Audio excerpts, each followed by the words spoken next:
9h-10, l'événement d'ici, ce sont les très belles illuminations de Noël sur les façades de plusieurs bâtiments à Reims. Et on en parle ce matin avec les deux créateurs de ces spectacles lumineux, Alice Besson-Léo et Oscar Schultz-Bongert, les fondateurs de l'agence Mycéna. Bonjour.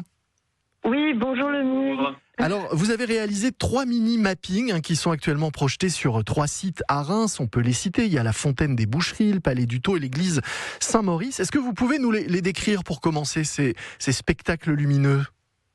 Oui, comme vous le dites, ce sont des spectacles son et lumière qui sont projetés et qui sont adaptés surtout aux architectures, que ce soit intérieur ou extérieur d'ailleurs. Mais là, en l'occurrence, c'est en extérieur. Donc pour la fontaine, on a eu l'idée d'exploiter le cœur de cette architecture qui est d'habitude creuse pour la transformer en cheminée et créer un moment chaleureux.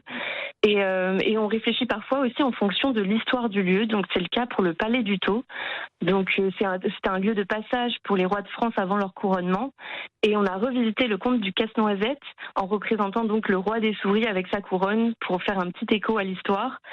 Et puis l'église, c'est souvent le clocher et l'horloge. Là, vous l'avez transformée en véritable horloge boîte à musique. Exactement, avec sa petite parade de personnages pour faire référence effectivement aux heures qui sonnent. Et puis la fontaine, peut-être aussi, ce qui est amusant, c'est de jouer avec le contraste entre la fontaine, normalement, c'est de l'eau, et là, vous faites appel plutôt au feu. Oui, on est parti sur totalement le contraste, l'opposé, et on s'est dit que pour rappeler l'esprit de Noël, ça pouvait créer quelque chose de réconfortant. Est-ce qu'une façade, on peut dire que c'est une toile comme les autres pour imaginer une œuvre, ou est-ce qu'il y a des contraintes particulières ou des possibilités différentes ? C'est intéressant les façades parce qu'en fonction des reliefs et des architectures, on va devoir réfléchir au visuel et les adapter.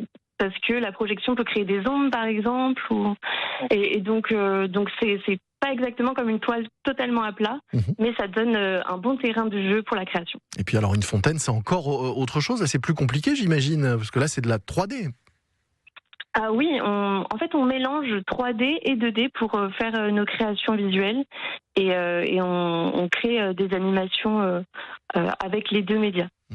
Techniquement, c'est assez récent, ce mapping vidéo sur les immeubles, les monuments, les sites. Est-ce qu'on peut tout faire avec ? C'est rendu possible par quoi ? Par le développement des LED qui permettent des éclairages puissants assez faciles, et puis par la puissance de calcul des ordinateurs, c'est ça ? Je dirais que c'est rendu possible beaucoup par les avancées technologiques qui nous permettent de projeter des images avec une forte puissance lumineuse et d'avoir comme ça beaucoup de contraste. Et qu'est-ce qui est le plus compliqué à mettre en œuvre ? Qu'est-ce qui est le plus compliqué à mettre en œuvre ? C'est d'avoir l'idée de ce qu'on va représenter, ou c'est ensuite techniquement de développer toutes ces animations et de faire en sorte que ça colle parfaitement au relief du bâtiment ?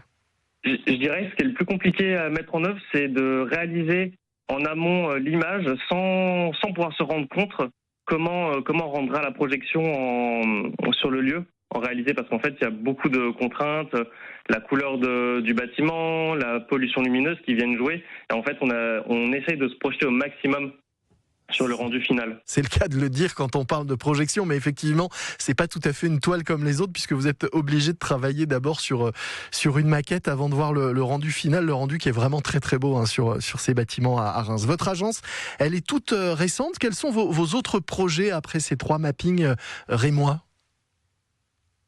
Eh bien, on a pour projet de faire un show à Épinal de 10 minutes sur 3 façades sur la place... Sur la place des Vosges. Oui, la place des Vosges. Et on espère monter un dossier pour participer à la Fête des Lumières de Lyon en 2026. Ouais. Et puis pourquoi pas aussi les habits de lumière à Épernay. Vous aviez été parmi les candidats. Peut-être que l'année prochaine vous retenterez de présenter un dossier. En tout cas, ces 3 mappings très réussis, c'est vraiment beau, c'est féerique, c'est la magie de Noël qui s'anime sur ces façades à Reims. 3 bâtiments, on va les rappeler, la Fontaine des Boucheries, le Palais du Thau et l'église Saint-Maurice. On était avec ceux qui sont derrière ces 3 spectacles proposés pendant toute la période des fêtes gratuitement tous les soirs. L'agence Mycéna. Merci d'avoir été avec nous ce matin et bonne fête. Merci Lomique, bonne fête à vous aussi.